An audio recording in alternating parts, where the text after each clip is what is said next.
Hello, beautiful. You are listening to Africana Woman with Chulu podcast. Today is a special episode where we reflect on how far the podcast has come. My name is Chulu, your host. I am a writer, personal brand consultant, entrepreneur, and mentor. On 1st September 2020, I sat in front of my computer debating whether I should release this podcast.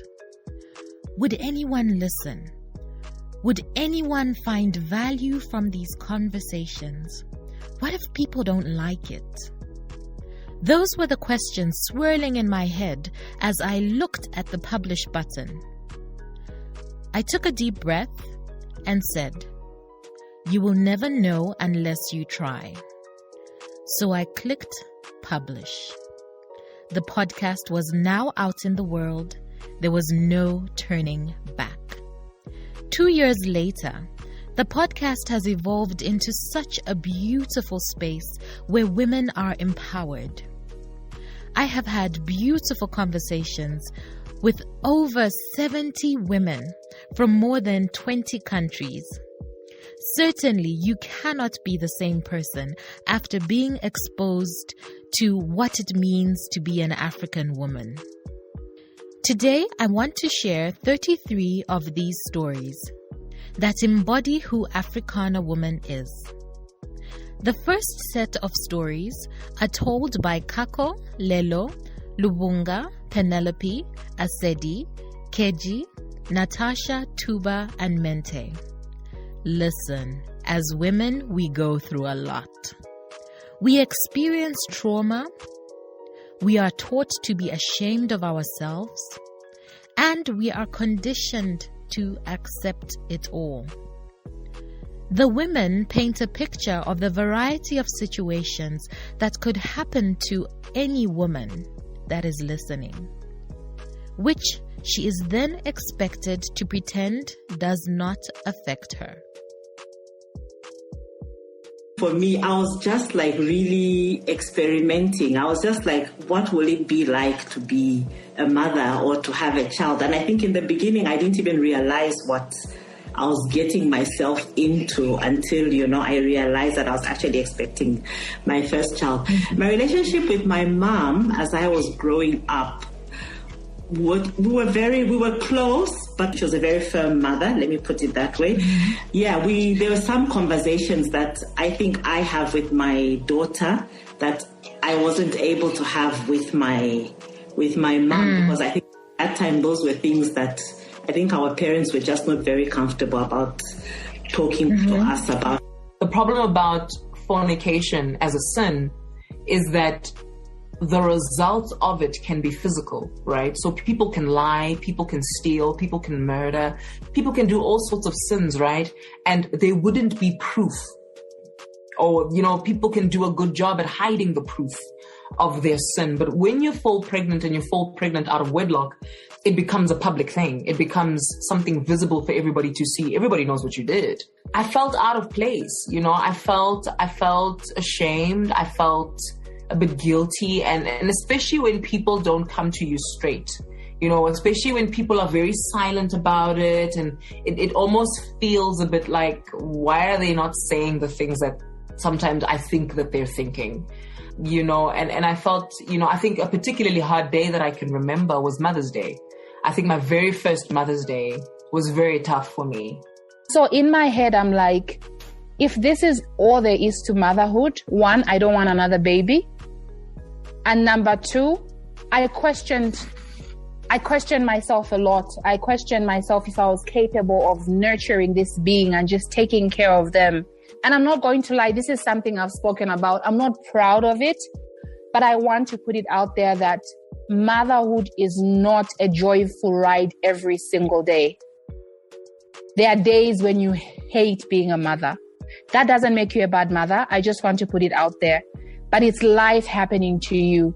There are days when I would let him be in his diaper longer than usual because I just didn't have the strength in me. I journaled a lot because that helped me. I needed to channel what I was feeling. And then when I came to the UK, actually, they weren't working well. Like, their relationship wasn't working as well. So me and her had to share a room. She had to leave. The assumption that I had back home is that they're doing well because she would send me money, she would send me things. And I'm thinking, okay, she's living. Yeah. And I'm stuck here, so it's fine. So when I get there, it's going to be amazing and rosy. But no, I walked into like a struggle, basically. And it was a shock to my system because I'm sharing a room with my mom in the UK. And I'm 15.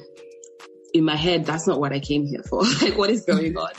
Even, and I quickly realized that actually here people work crazy hours. Like, the lifestyle is very different to what we imagine it to be. And you don't take lightly when the word of God says that when two people come together, it's like two souls coming together. And now suddenly you have to separate those souls. So whichever way it is, whether it's a year or 10 years or whatever, it's extremely painful. It's almost as if it's a death, They say that death is even easier to deal with because it's final.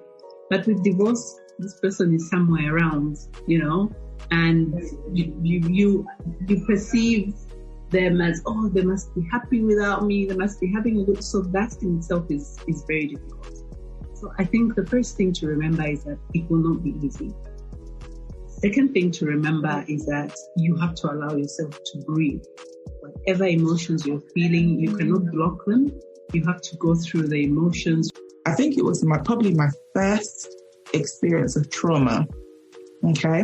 So I was about 5. And I remember my dad came and I didn't fully remember. Obviously I knew it was my dad, but because I had built such a bond with Nanny Wendy. And I remember she said, Keji, she said to me, Keji, do you remember? Your dad said, oh, you're going back home. And you said, I'm not going anywhere until I've had my roast dinner.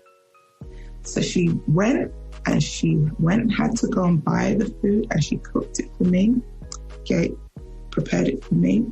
And she said, when I was going, and it was time for me to leave, I remember it so well now.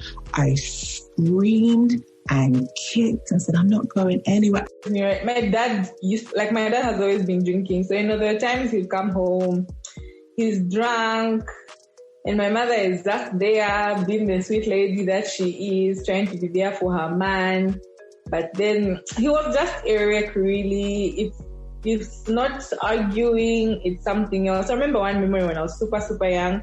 We were living, it should have been in Nyumba Yanga, and he went out and then he came back this one night and he was drunk, so he was banging on the door so hard and wanted to come in, and he just hit the window and the glass broke, and I remember a piece of glass got into my mom's eye. And I always remember that memory, like, okay, so that man, what were his thoughts? And I felt really, really, really bad. Another memory was I had gone to see my grandparents and my mom dropped me in the afternoon, and then in the evening she had come back and everyone told me to leave the room, and then everyone went in the room like she was crying. And I would ask okay, what's going on? But then everyone thought I was too young to get an explanation. But I kind of heard, I think they were in an argument. And when I even went home, the little garden we had, there was a mark that someone had actually fallen there. And when I would ask, no one would say anything tangible at the time. But when I got older, they did at least own up to the fact that my parents would fight and whatnot. So my dad was really, really something. When he pushed me down a flight of stairs, then I was like, oh, Tuba, you're going back to Zambia in a body bag. This ain't it.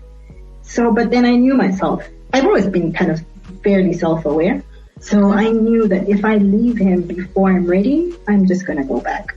I needed to hate him so that I can leave and never come back. So I waited and I gambled, and I would never, ever, ever advise anybody to do that because I was literally gambling with my life. He would strangle me and he would lock me out of the house, sometimes in the cold. And, he would hit me, throw me down. The throwing me down a flight of stairs happened twice. And he did that, and I could have broken my neck. I could have come back. I could have come back as a corpse, But I was still waiting for that moment when I would snap. And it did happen. And I was waiting for that to happen, and then I knew I'd leave and never look back. Because our parents told us we got everything inside. Apparently it's going to be for a short time. So we got food, we got everything we can survive. But then people were like running everywhere, and people were knocking on the door like our neighbors. We're leaving now and we don't want to leave anyone behind. So we all have to go. And we just jumped out of the house with pajamas, like nothing, just pajamas.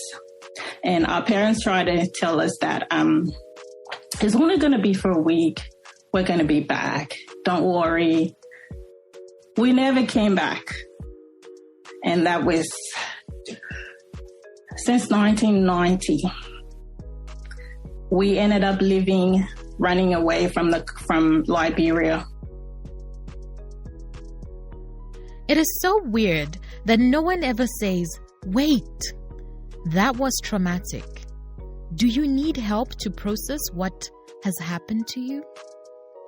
We kind of are all in survival mode of flight or flight, and we get stuck there for a while.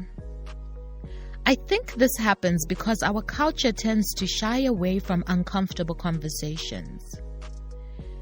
If we are all avoiding, as a community, as a society, if we are all avoiding talking about big things that affect us all, how can we have the bravery to talk about the thing that affects us as an individual? The next set of stories are examples of bigger cultural problems that everyone is aware of but would rather not talk about. Our storytellers are Tumelo, Chola, Mweni, Moono, and Wangu. So when we are sexually repressed, we're actually disconnected from that, to our very essence, to create lives, to create our very lives and to transform the world. Our African cultures actually want, they want for women to be sexually liberated. Imagine, like, as a man having a sexually liberated woman, the both of you get to thoroughly enjoy each other. And sexual energy also has the power, like, just to propel you, to enhance your life, to help you build, like, magnificent life and magnificent life experiences. So we're finding that when women are sexually repressed, men actually don't get to fully explore it as well. Like, it's not like they're actually benefiting. When we go to the core, they're not really benefiting from women being sexually repressed.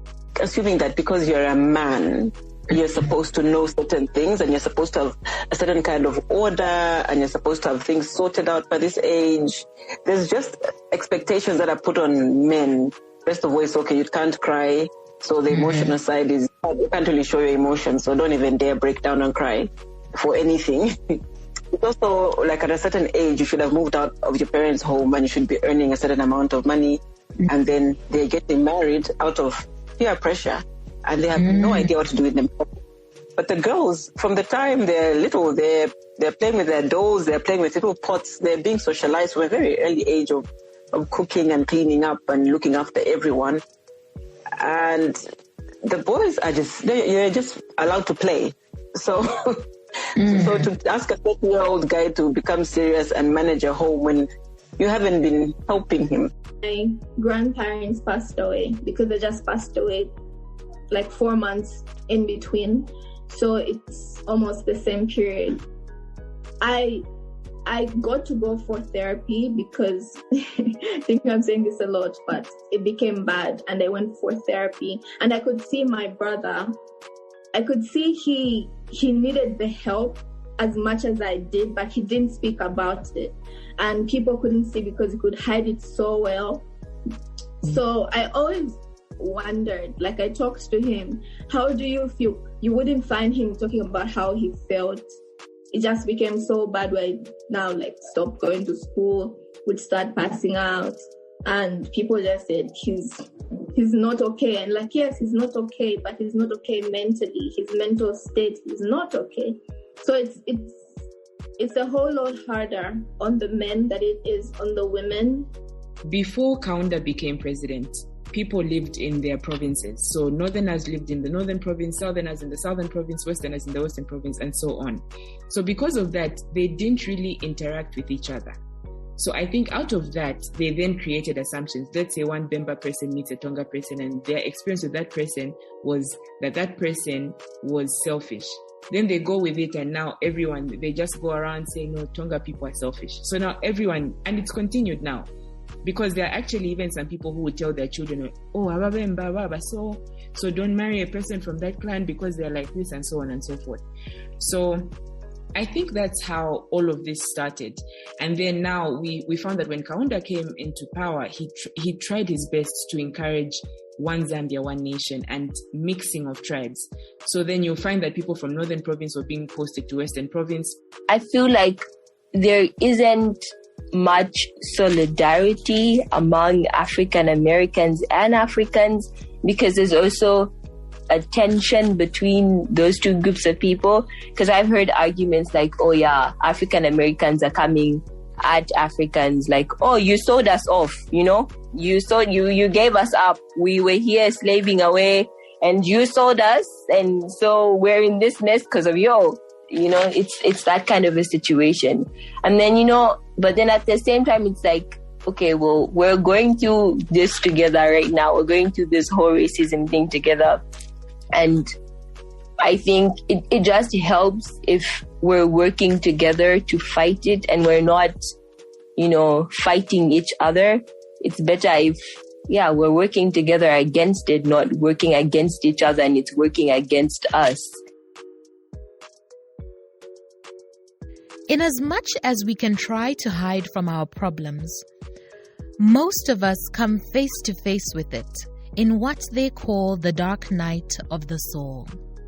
Then we have a decision to make. Do you continue to numb the pain with your drug of choice, which can be food, alcohol, movies, social media, etc., etc.? Or do we drum up the courage to face our demons, which sometimes looks like getting help? Our next set of storytellers are Evelyn, Zanelle, Ruth, Paula, and Yuna. Ago you said that the Bible wants us to love our neighbors as we love ourselves, and we don't do that either. In a sense, we tend to look at other women and look at them with compassion, and we expect them to practice grace in their lives, and we are there for our sisters, and we lift them up, and we tell them how amazing they are. And then when we think about ourselves, we immediately go to what we look like. We give this compassion and grace to everyone else, but we won't extend that to ourselves. And I think that's the biggest detriment that we have toward ourselves, is we will treat other people better than we treat ourselves, and we will love them unconditionally, but love ourselves with conditions. And that's a big shift that we need to make. Your gut feeling, when you don't feel right about something, if something just makes you feel a bit uncomfortable, no matter how slightly uncomfortable it is, then there's something wrong about that. If someone is asking you to do something and you're not comfortable about it, you probably have the right to say no, but because that person is in a senior position or is senior in the home, you have to do that thing. But if you don't feel right about it, then your right is being infringed upon. It's not so easy for people to actually know what their rights are. It also comes back to knowing that as a human being, you won't get everything right. I know that personally we are our own toughest critics, and sometimes it's hard to overlook or to forgive yourself, basically. You made a mistake, you got at a job, you failed. Forgive yourself. If Christ can so willingly forgive us and does it every other day, who are you to hold yourself hostage or as prisoner? Who the Son sets free is free indeed. Free yourself. part of rock bottom is reaching a point, because whenever anyone starts a business, you have high expectations, and of course, only success, of course. Right. And for things to not work out however I planned was just extremely humbling. And when you're at rock bottom, and I don't use that word lightly, rock bottom, it really was bottom of the dregs. What comes with that is loss of self, loss of confidence. I had dealt with a bout of depression, had to go to therapy, lost friendships, money. There's just a lot that goes around with that work, with that. And so it was extremely difficult. I found for people to go to a therapist and just give up very quickly because, I don't think it will work out. It's the preconceived views, the judgments. When you go to a therapist, you're not looking for a friend. You're not looking for somebody that you click with. You're not looking for somebody that's like dresses the way you dress and understands your lingo. No, you're looking for somebody that will actually work with you on your presenting issue. So my two things are finding someone that's trained in that field, because not all therapists are trained in the same field, but also I would say sticking with it. Stick with it for a little while and be very true with yourself. Find out, are you wanting to stop this therapy because you're running away from it, or are you actually ready? My sincere hope is that you choose to do the work on accepting what happened to you, and then loving yourself radically without conditions. When you know who you are, you have a strong desire to be your authentic self. This could mean abandoning what society deems as the correct type of job, the correct type of relationships, the correct religion, the correct way to express yourself. I love these next stories as they speak to these women's journeys on embodying their own authenticity. Our storytellers are Adelle, Karette, Donna, Liza, Mapalo, Zelipa, Mulenga, and Sara. There are people who their definition of success is, the title you have and the job that you have. So I had to really be like, okay, who am I? Who am I? Who am I? Who am I? Who am I? What is a job? Even with the podcast, what is it? Like, it's that thing and Adelle is this thing, and they just happen to work together, right? That I had to do, and I encourage anybody who's thinking of leaving their job, especially if you come from like a culture that puts so much pressure around getting a job. That's not to say everybody else around you will know how to interact with you. I didn't think twice about it. One day I just woke up and I thought to myself, I'm not going back. I just said, I'm not going back. I was actually on the phone with my friend, one of my good friends, and I was talking to her and I was explaining to her how I was feeling. And then I said to her, I was like, you know what? I'm going to hand in my resignation right now. She was like, hold on. You need to think about what you're doing, something. And I said, no. I'm going to hand in my resignation. And I handed it in. The thought just came to me instantly, because I think maybe whilst I was going through that 2-week period of being off, I guess I didn't feel as if I had an option. And then I had a moment of enlightenment. So every time people are making noise or doing that, I'll be there sketching, because that was the only way I could be where I could express myself without being judged. Yeah. So one of my classmates actually saw what I was doing, and she said, do you know that that's what you should study, fashion? I said, what the hell is that? I just show what I feel like. He's like, no, that's exactly what fashion designers do. They draw the idea down and then they bring it to life. I thought, that sounds exciting. So I decided to go to an internet cafe, look up fashion designing. When I just opened, I was just like, hello, this is where we need to be. Right? It's like, I'm home now. This is where I need to be. After that, it was serious fashion sketching. By the time I finished grade 12, and it was a secret because my parents didn't know I sketched that. The only people that knew were the people I shared my bedroom with, my sister and my cousin. And then at that same time, when I was thinking of going to uni, the genocide happened in Rwanda as well. So it got me thinking, and you know, when this genocide happened in Rwanda, the bodies of the Tutsi were floating into Uganda. So the people who were, you know, because Uganda and Rwanda are neighbors, so when the Tutsis were killed, they would throw some of their bodies in the river, so it would float into Uganda. And that time we were living by the lake, so there was this horrible stench.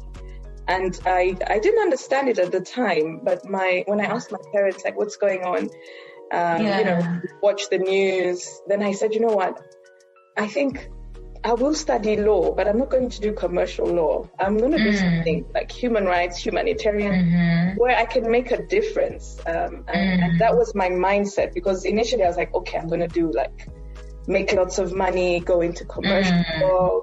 If you ask me, oh, what do you want to be? I'll be like, oh, I want to be a doctor. You know, I would picture myself, you know, as a surgeon. I would watch Grey's Anatomy, all those things. So I was fully invested in medicine. I had no idea that pharmacy existed until first year. I had a few mental struggles in the first year. First year was really tough for me, so I couldn't make the points to get into med school. So I had to pick like the second best, which was pharmacy. And I even tried to maybe appeal to go into medicine, like try to see if I could be pushed to medicine, but then everyone just told me, no, just do pharmacy. So here I was in a program, I had no idea. It's like, I had no idea. I didn't even know anything about the program. So I was clueless. I didn't have any information on pharmacy. So I was just there like wondering, like the whole second year I was like, I would have been studying better. I would have been studying this. I would have been studying to be a doctor, but here I am. So I felt out of balance. It's like you have so many plans for your life and then everything changes in just a second. I think this is a very common African theme, that our parents don't rate the arts. They don't rate anything creative as something that could sustain you. And they always try and do the best that they can for us, and they always want us to do better than them. And so for me, my parents considered my very undeniable talent for writing and being creative, which got me into a lot of trouble at times, as a great hobby, but I needed, according to them, to get a real job, study for something real that will put food on your table. And so I chose what I felt was the next best thing. Because anyone who knows me knows I can argue quite well. I am not the best girlfriend or wife out there because I can argue and I always win. So I remember having a conversation with my mom one afternoon, and I told her, look, I am me. This is who I am. Accept it. I'm going to go to school. I'm going to do the thing. I'm going to get the grades. But you need to allow me to flourish in my own time. And I believe that a lot of us girls, especially after I went to uni, not as many women as assertive or as sure, or maybe it's the fear of talking about what you really want or what you deserve, because they're going to look at you cross-eyed. If you have one of those parents that, you know, like, I'm going to pop you if you say something crazy, say something crazy to me, right? So there's always that fear of not overstepping or saying something that may be perceived as rude. It is very much a journey. It's not something that I think that you wake up one day and you're just like, oh, I'm healed from it and I'm good, you know, because you have to first, it's a discovery. We have to bring to the surface the wound so that we can actually address it. And so that includes looking really internally in yourself and thinking, in which ways am I living my life in accordance to some of this indoctrination and this conditioning by the wounded patriarchy? In what ways am I living my life in that way? Right. And that really has to do with evaluating, okay, am I choosing this religion? Let's just say religion. Okay. Am I choosing this religion because I truly believe in my heart that this is the right religion for me? Or am I choosing to go with this religion because everyone around me has told me that this is what I'm supposed to do, you know? And I'm using religion, but religion is not the only thing. This can come in any way. The work that you're doing, right? Finally, as Africans specifically, we have been taught that who we are is not enough. That our systems are primitive and not sophisticated or modern. That there is no wisdom in the way that we have traditionally done things. We have been taught that we cannot trust ourselves to make the right decisions or be the solution to our own problems. As the ladies in the final set of stories will tell you, this is far from the truth. Take a listen to Christabel, Julia, Nokwanda, Monde, and Clara.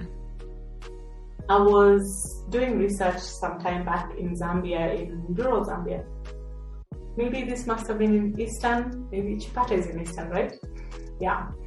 And for the longest time, if you ask anyone who's in the financial inclusion space, they will tell you rural populations actually don't understand insurance and don't use insurance. And even I knew that for a fact.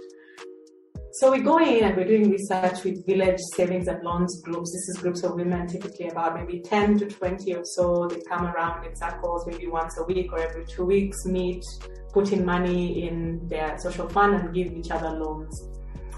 And as we were trying to understand how the system worked, it hit me that they have two types of funds. They have a loan fund where everyone puts in their contribution, then you can actually borrow from that fund.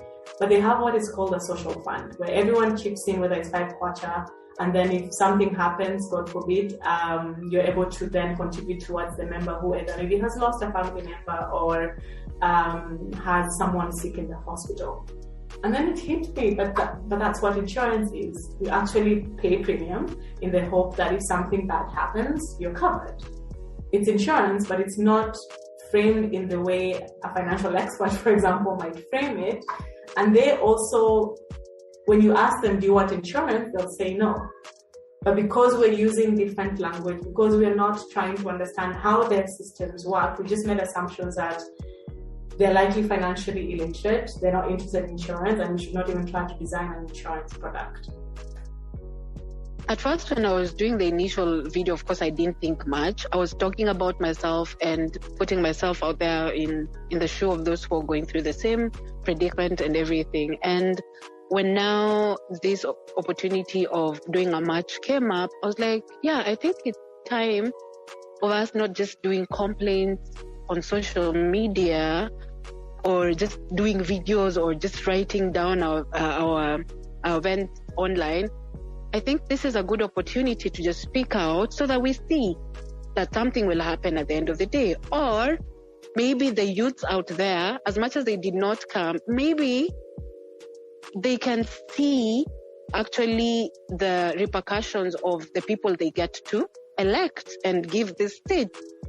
And I don't know if it really sinks in, because I really don't think so, the way I'm seeing things happening now. And it is a sad affair. You know, when you have a lot to lose, I think they're scared. And I think I also was a fence sitter for quite some time, where it was just like, my life is comfortable, everything is, there's no reason for me to be concerned with something that doesn't concern me. Until, you really just start to be awake and alive to the injustices that are actually happening. And like I said when we started the conversation, I feel like once when you take a stand on something and you see that this thing is not right and you do something about it and you get, positive outcomes and it changes, it's literally like you start seeing issues everywhere. And it's like, okay, this is wrong. This needs to be fixed. I'm so grateful for this country, because there's so much potential. And I think another person was saying how,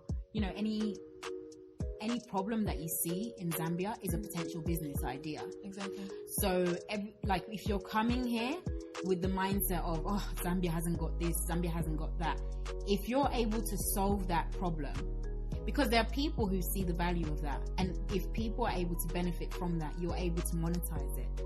So I feel like as soon as you come here, your eyes are just open. Like I've extended my stay, and I've already told you I might extend it, I might not go back.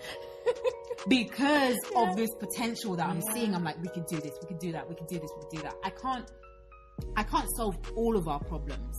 However, I can identify what I'm capable of solving and looking at how to monetize it. And I always say it's so imperative and it's so important for us to make money and not to look at it as a charity. Because sometimes people look at, in Zambia, let's just send money and donate. No, that doesn't work. It doesn't work to build our economy. We need to be able to provide jobs. We need to be able to empower people to come together and collaborate and make more money. That's how people are happy. Like, it doesn't buy happiness, but it really helps. It helps. So like at the end of the day, that's what we need to be doing. So one thing that I honestly genuinely loved, even when I used to share my recipes before monetizing it, is I had a thing for pretty food pictures and well organized plates of food. So I sat and I thought, there is nobody in the country that is doing this. This is actually something that I could do. I could literally make a business out of this because we don't have anyone. What would happen is companies would go online, buy stock images, and then slot their product on the side. For me, that was just, I was like, no, this is not cool. You mean to tell me there's nobody in the whole Zambia that could actually cook with your product and take pictures for you? So yeah, that was a light bulb switch, and then said, let me do this. Africana Woman, you are your ancestors' wildest dreams. You are the conduit of life. You are a co-creator with the divine. You are worthy of your biggest dreams. You are soft. You are vulnerable. You are wise and intuitive. You are a leader. You are the best economist to walk this earth. You, my darling, are a sun-kissed queen. You are literally the definition of home. You are many things. So anything less than extraordinary isn't a mantle that you should carry. I am because you are an Africana woman. Never forget that. Before I go, I have a request of you. I want 1,000 women to hear this episode, and I need you to help me reach them by sharing it. Send it to your friends, your sisters, your mothers, your workmates, every woman that you know. Give them this gift to remind them how special they are. And now I leave you with the words of Marianne. I'm just being myself and doing what I love doing, which is being creative. So it's something, I didn't learn how to do. It's just the way I am.